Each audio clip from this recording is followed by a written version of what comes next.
What's up, y'all? It's your boy, J. Calderon, Stand Clear Entertainment, and we're about to get into this week's boxing talk. We're going to do a recap on two of the fights that took place this past weekend. First, on Fox Television Network, it was the return of WBA welterweight champion Keith "One-Time" Thurman. Now, a lot of people have been talking on social media about how Keith Thurman looked in this fight. Some people feel that Keith Thurman did not look good at all in this fight, but let me make this clear. This man has been coming off a 2-year layoff with shoulder injury, hand injury, and also facing depression because he missed 2 years of his prime, and he stepped back in the ring at the Barclays Center in Brooklyn, New York, and I believe that he looked superb. He looked sharp in this fight. He went in there moving very well with his footwork, using the jab, going to the body, and also letting those hands go with some crisp, hard-hitting shots, and he looked really good in this fight to me. You know, I don't know what everybody's talking about because I feel that Keith Thurman put on a very good performance. I scored this fight 9 rounds to 3. Some people scored it 10 rounds to 2 for Keith "One-Time" Thurman because he went up against a game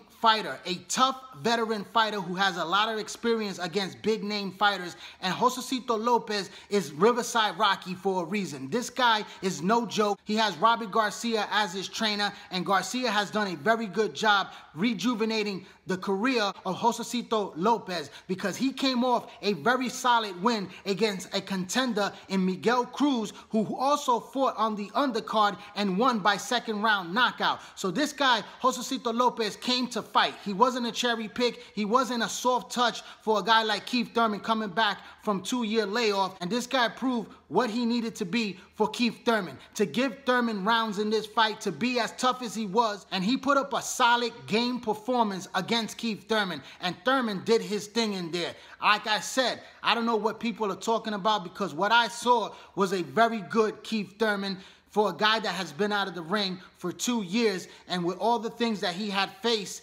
out of the ring, he came in there looking very good, showed that warrior spirit. In the 7th round, it was the biggest round for Josesito Lopez because he hurt Thurman bad in that round. He had Thurman in really big trouble, and it looked like he was about to get knocked out. And he came very close to making that a reality for Riverside Rocky because Keith Thurman was getting rocked by some overhand rights by Lopez, and Lopez kept on putting on the pressure, kept on coming forward. He took everything that Keith Thurman had to bring to the table, even getting knocked down in the 2nd round with a beautiful left hook that dropped Lopez to the canvas. Lopez was able to collect himself and get right back into the fight and really show that he had that heart, that determination to win this championship. And in that 7th round, he showed the world why he is called Riverside Rocky, because he put on a very good showing in that round, and he really had Thurman in big trouble. And yes, if Keith Thurman was in the ring with a guy like Errol Spence or even Terrence Crawford, those guys would have finished him in that round. But he wasn't facing those guys right now. He was facing a guy that was a tough fighter, that was going to give him the work that he needed, and he was able to weather the storm and get through that round. In the 8th round, Lopez continued the attack, landing some good right hands, snapping the head back of Keith Thurman, and that's where you saw the holes in Keith Thurman's game. Maybe it was the ring rust, maybe it was because he was out for 2 years to defend himself much better against that right hand, because like I said, anybody else on an upper elite class would have taken him out with those type of punches. But he was facing a guy that he was meant to beat in this fight, and that was meant to give him the type of fight that he had that night. And it was a great fight for boxing fans that got to watch this on Fox Television Network. Free television for all boxing fans, and I expect over 1 million views that tuned into this fight right here because it was a very good fight at the Barclays Center in Brooklyn, and a lot of people came out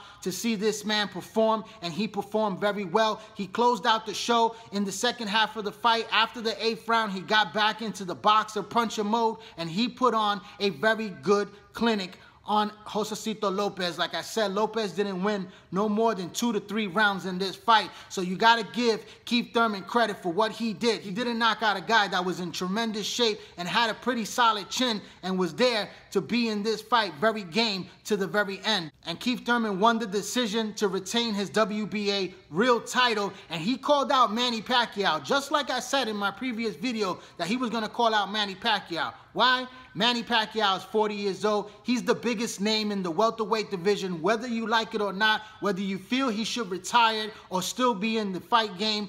This man is a boxing legend, an icon in the sport of boxing, just the way Floyd Mayweather is. If Floyd Mayweather was to return back to the boxing ring, everyone would be calling him out because he is the biggest payday for any one of these young fighters.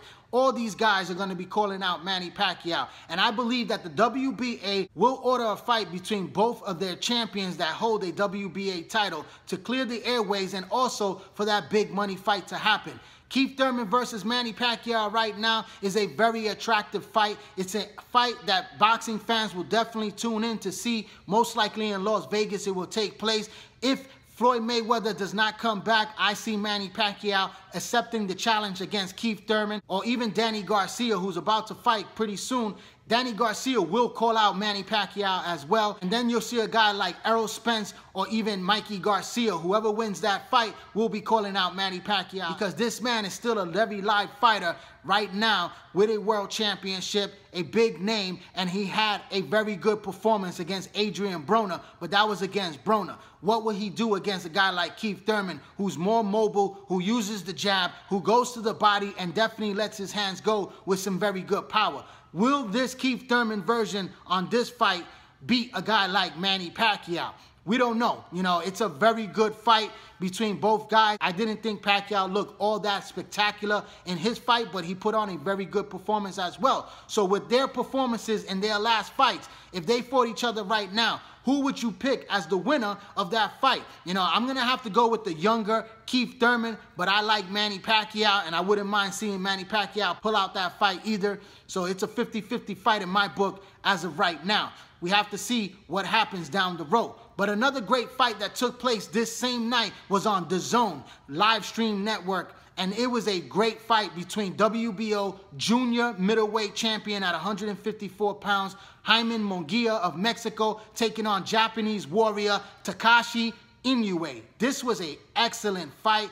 I mean, it was an action-packed fight, perhaps better than the Keith Thurman fight. From toe-to-toe in the beginning of the round to the end of the fight, these guys went head-to-head. Takeshi was a brave Japanese warrior that came forward throughout the whole fight, backing up Jaime Munguia, the bigger man that was fighting off the back foot and using his boxing ability. He was using a nice jab. He was going to the body with some ripping shots, hard-hitting shots. Inoue was a tough guy. He was not giving up. He was landing some beautiful overhand right hands that were just landing cleanly against Munguia and really catching Munguia and looking like his defense wasn't really there throughout the night, because Inoue kept on pressing, kept on landing, and really showing some defensive flaws that I've been seeing since the beginning for Jaime Munguia. But this guy is only 22 years old. He's a young fighter, still has time to develop, still has time to really improve on his boxing skills and really improve in that defense, because he has to tighten up that defense. Can't go in there fighting either one of the Charlo brothers or even Jarrett Hurd, who's the king of the junior middleweight division right now, because those guys will capitalize on those defensive flaws of Jaime Munguia. Munguia is a monster puncher,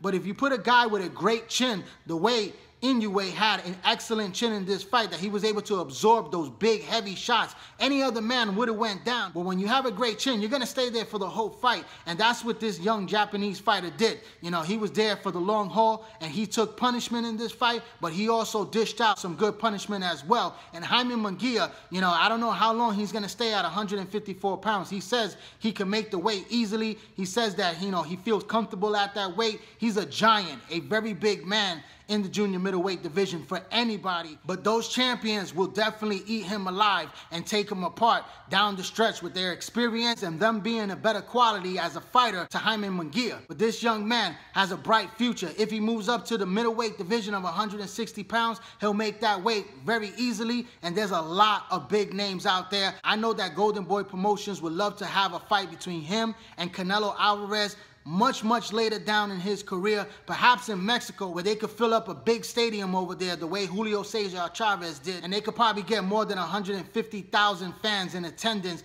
to break the record and perhaps put on Mexico's two biggest stars for Golden Boy Promotions. And I can't wait to see him develop his skills, because he's going to be very active in 2019 the way he was in 2018. that's my final recap on the fights that took place this past weekend. I'd like to thank everyone for tuning in to this YouTube channel right here, J. Calderon Boxing Talk. Please hit that little red subscribe button, hit that bell icon so you get all my notifications once I drop a new video. Also, hit that like button, hit that share button, drop a comment, and also follow me on social media, on Instagram, on Twitter, and join the Facebook boxing group page, all under the same name, J. Calderon Boxing Talk. Also, if you like this hat, you tell me where you come from, what state, what country. It's J. Calderon Boxing Talk. I put it in right there for you guys to see. It's my official J. Calderon Boxing Talk fitted. Thanks to my brother, Andy Ace for Life Calderon, and also City Lokes.